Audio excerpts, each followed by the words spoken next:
양소영 변호사의 상담소, 양담소를 찾아주신 여러분 환영합니다. 양소영입니다. 진범이 뒤바뀌어 무고한 시민이 10년간 옥살이를 했죠. 익산 약촌 오거리 살인사건 기억하시나요? 영화 재심으로 만들어지기도 했는데요. 최모 씨는 15 나이에 전북 익산에서 약촌 오거리에서 택시기사가 살인이 됐는데 그 살인사건의 진범으로 누명을 써서 10년간 수감이 됐습니다. 그리고 사건 발생 후 21년 만에 국가와 당시 경찰, 검사를 상대로 손해배상 청구 소송에서 승소했다는 뉴스가 나왔습니다. 자, 이 결과로 과연 10년간 옥살이를 한 최모 씨의 억울함이 풀릴 수 있을까요? 법무법인 승인 양소영 변호사입니다. 네. 10년이란 길고도 긴 억울한 시간을 수감돼서 살아야 했고, 또 나이로 보면은 15세 그렇게 됐으니까 이 젊음 가장 중요한 시간을 그렇게 보내고 21년 만에 지금 13억 원을 배상하라고 판결이 나서 정말 다행이긴 하지만 과연 이 억울함이 해결이 될 수 있을까 생각을 해보면 정말로 미안하고 이런 일이 정말 다시는 일어나면 안 되겠다 그런 생각을 하게 하는 사건이었습니다. 법원은 이렇게 판단을 했네요.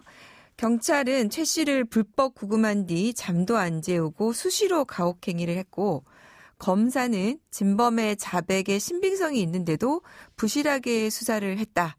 그렇게 해서 사건이 장기간 은폐됐다고 하면서 국가뿐만 아니라 경찰과 검사에게 20%를 같이 배상하라고 판결을 했습니다. 법원은 이제 국가의 손해배상 책임을 인정하면서 국가가 국민의 기본권 수호는 못할지언정 위법한 수사로 무고한 시민에게 돌이킬 수 없는 피해를 입혔다. 따라서 이와 같은 불법 행위가 다시는 저질러져서는 안 된다는 경각심을 갖게 할 막중한 필요가 있다고 이렇게 밝혔습니다. 저희가 이제 형사사건을 진행을 하다 보면 경찰에서 수사한 내용, 검찰에서 수사한 내용, 이걸 기초로 해서 이제 법원에서 재판을 하게 되는데 기존에는 이와 관련해서 이제 신문 조서가 꾸며지게 되면 만들어지게 되면 이게 법원에 제출되고 거기에 대해서 이것을 이제 당시의 자백이 아니다라고 뒤집는 것이 거의 불가능했었습니다. 그래서 최근에 이제 이와 관련해서 그 형사소송법 규정도 지금 개정이 되고 또 지금 검경 수사권 조정도 사실은 이런 부분이 다시는 이제 일어나지 않아야 되기 때문에 수사권을 좀 배분하고 기소권에 대해서도 이에 대해서 경찰에게 힘을 좀 실어서 검사가 좌지우지할 수 없게 하자 뭐 이런 취지로 검경 수사권 조정이 이루어지고 검찰의 개혁이란 이름으로 지금 진행이 되고 있는데요. 가장 중요한 것은 어느 기관이 함부로 판단을 해서 이렇게 시민이 무고하게 당하는 사안이 있으면 안 된다. 이것이 기본적인 내용으로 진행이 돼야 되지 않을까 다시 한번 또 생각을 하게 됩니다. 양담소에서 함께 나눠볼 법률 궁금증이 있으시다면 YTN 라디오 양소영 변호사의 상담소 홈페이지에 남겨주시면 됩니다. 화나고 답답하고 억울한 당신의 법률 고민 함께 풀어볼게요. 오늘은 이현지 변호사님과 함께 하겠습니다. 변호사님 안녕하세요. 안녕하십니까. 이현지 변호사입니다. 네, 저희도 같이 얘기를 많이 나누기도 했는데요. 최근 정인이 사건에 대해서 사회적 공분이 정말 상당합니다. 결국 검찰은 기사를 보니까 살인죄를 적용하고 이에 대해서 이제 법원이 판단을 하려고 하고 있는 것 같은데요. 정인이 사건 보면서 변호사님 어떤 점이 가장 안타까우셨습니까?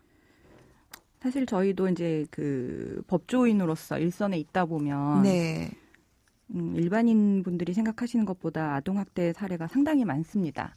그런데 그러한 경우에 신고조차 이루어지지 못하는 경우도 많은데 정인양 사건의 경우에는 어린이집 선생님이나 의사분들의 신고가 여러 차례 있었음에도 불구하고 결국 정인양이 희생이 됐다는 그 부분이 정말 안타까운 부분인 것 같습니다. 그러니까요. 그래서 이제 뭐 전 국민에게까지 모두 다 신고 의무를 부과해야 한다. 이런 얘기까지 나올 정도로 신고를 하고 여기에 대해서 대처하고 하는 부분들이 정말 제대로 이루어져야 된다는 생각을 하게 하는데요. 자, 오늘 그래서 아동학대 관련한 사연을 준비해봤습니다. 사연도 듣고 얘기 나눠보겠습니다.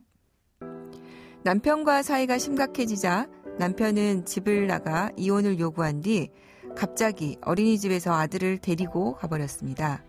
이후 남편은 아이를 어린이집에도 보내지 않고 6개월간 저와 아이를 만나지도 못하게 했습니다. 이혼 소송이 진행되었고 가정법원에서 아동심리상담위원을 통한 심리상담이 진행됐습니다. 심리상담위원과 상담에서 아들은 화장실에 간다는 이야기도 제대로 못하고 아빠와 눈맞춤도 하지 못하는 것을 목격했습니다.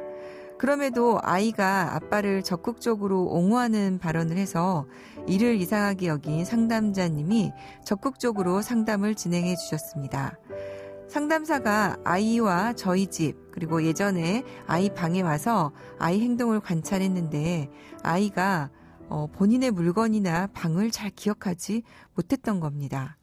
결론적으로 아이는 장기간 엄마를 만나지 못하게 되자 아빠와 살아야 하는 상황을 받아들이기 위해서 이전 기억을 스스로 지우는 노력을 했다라는 소견이 나타났습니다. 아이가 제품으로 돌아올 수 있을까요? 네. 저희가 이혼 소송을 하면서 이제 물론 재산 분할 뭐 이런 것도 위자료도 다투지만 양육권에 대해서 정말 치열하게 다투는 일들이 가끔 있고 또 그래서 이렇게 아이를 탈취하는 사건이 벌어집니다. 6개월간 아빠와 지내면서 도대체 어떤 일이 있었던 걸까요? 아이가 정말 상처받은 게 분명해 보이는데요. 엄마 곁으로 돌아갈 수 있겠죠? 예, 지금 사연의 경우에는 그 아버지의 행위에 있어서 유아 탈취도 이루어졌고 이후에 장기간의 면접 교섭 차단 행위도 있었습니다. 네. 이러한 행동은 양육자로서 주요한 결격 사유에 해당합니다. 그리고 또 아이에 대한 지금 심리 상담 과정에서 아이가 정서적으로 상당한 그 고통을 호소하고 있는 소견이 나왔기 때문에 이러한 경우에 심리상담위원회 소견과 가정법원 판단으로 엄마가 친권자 및 양육자로 지정이 되고 유아 인도 그 선고도 함께 이루어질 가능성이 상당히 커 보입니다. 사실 저희가 실제적으로 그 진행했던 사건 중에 유사한 사건도 있었는데요. 네. 아버지가 아이를 탈취한 뒤에 아이에게 세뇌시키듯 말을 한 거죠. 너는 나와 살아야만 행복할 수 있다. 네네. 아빠와 살아야만 하고 엄마에게 가면 불행하다. 그리고 엄마가 어떠한 행동을 해도 너를 데려갈 수는 없다. 실제 이렇게 탈취가 이루어지고 면접 교섭 차단이 이루어지면 경찰 신고도 하고 아동보호 전문기관에 이제 도움도 요청하시는데 아버지가 양육권을 주장하시고 아버지에게 외적으로 결격 사유가 없으면 바로 인도가 되거나 분리가 되진 않거든요. 네. 그럼 그 과정에서 아이는 6개월 동안 무력감을 느꼈을 수 있습니다. 그렇기 때문에 이렇게 스스로 기억 상실이라는 그 극도의 정서적인 고통을 앓게 되는 거죠. 그러한 경우에 실제 엄마가 친권자 및 양육자로 지정이 되셨고 네. 그 이후에 유아 인도를 받는 과정도 상당히 힘들었지만 결국 집행을 통해서 저희가 법원의 집행관님과 함께 이제 가서 아이를 인도받고 지금은 아이가 다행히 네. 건강하게 잘 성장하고 있습니다. 그러니까 지금 이 사안도 그렇고 지금 변호사님 말씀하신 사안도 보면은 그 심리상담위원이 이거를 아이를 심리상담을 진행했던 거 그다음에 그 위원이 아이에 대해서 관찰을 해서 그런 행동에 대해서 판단을 했던 게 굉장히 주요했다고 보이는데요. 사실 지금 저희가 사건 진행을 해보면 서울 같은 경우에는 가정법원에 이런 상담위원분들이 많이 배치가 되어 있으시지만 지방만 해도 이렇게 없으시거든요. 그런 거 보면은 이런 분들에 대한 정말 예산이 좀 뒷받침돼야 하는 거 아닌가. 그러니까 반드시 이에 대해서 좀 특히 아이가 엄마를 강제로 못 나가게 하는 기간이 있었다거나 뭐 부모하고 사이에 어떤 정서적인 유대관계가 있는지를 보고 양육권을 결정하는 이런 게 조금 진행이 돼야 될 것 같다는 생각이 듭니다.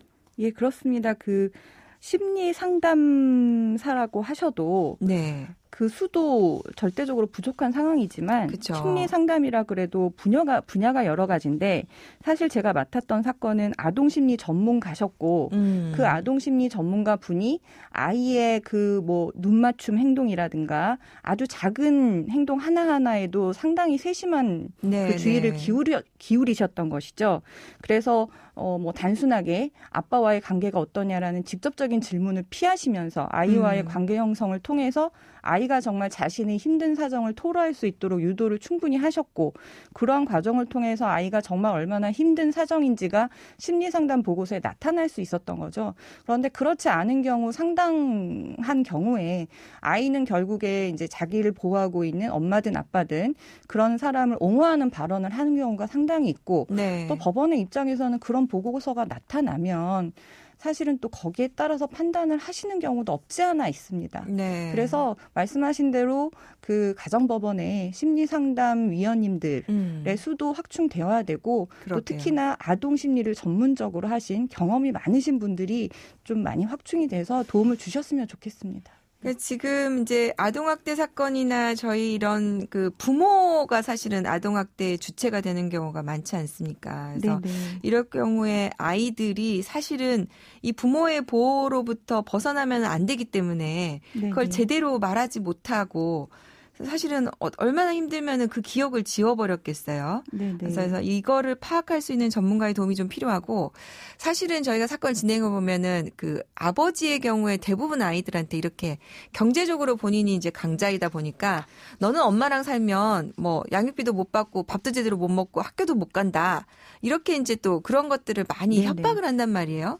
그래서 전 진짜 양육비가 왜 이렇게 지급이 되는 것이 강제돼야 되고 특히 또 국가가 나서서 양육비 대지급제까지 도입이 돼야 되냐고 생각한다면 이런 부분에서 엄마들이 용기를 내서 아동학대를 신고하고 아이들을 데려와서 양육을 하겠다 결정을 해야 되는데 아이가 뻔히 이런 상황에 놓여 있는 걸 알면서도 경제적 능력이 없으면 사실상 포기하는 경우도 많이 보거든요.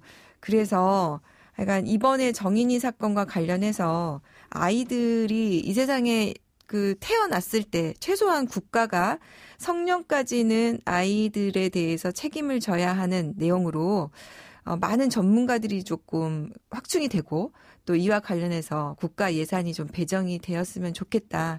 그는 생각을 해봤습니다. 네, 변호사님 사연 하다 보니까 좀 가슴이 먹먹하네요. 네네. 오늘 도움 말씀 감사합니다. 네, 감사합니다. 양소영 변호사의 상담소 양담소는 내일 또 문을 엽니다. 끝곡 서태지와 아이들의 눈으로 들려드릴게요. 양소영이었습니다.